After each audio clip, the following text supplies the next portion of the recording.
Merhaba arkadaşlar. Bugün size SE380 dersi için yapmış olduğumuz projemizi tanıtacağım.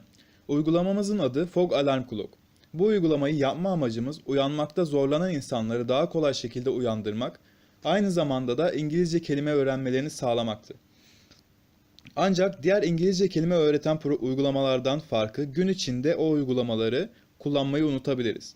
Ancak yaptığımız uygulama sayesinde alarm çaldığı zaman karşımıza çıkan sorulara cevap vermezsek alarm kapanmayacak.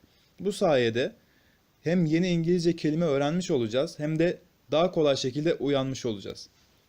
İlk başta programı açtığımız zaman karşımıza gelen ekran bu şekilde görünmekte. Alarmı kurmak için sağ taraftaki mavi butona tıklıyoruz. Daha sonra saati seçtikten sonra tamama bastığımız zaman alarm kurulmuş oluyor. Bu şekilde uygulamayı kapattığımız zaman evet.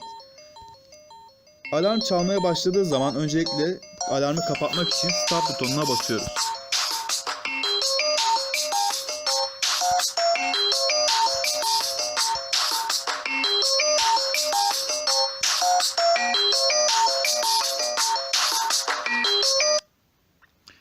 Gördüğünüz gibi eğer soruya yanlış cevap verirsek butonun rengi kırmızı oluyor.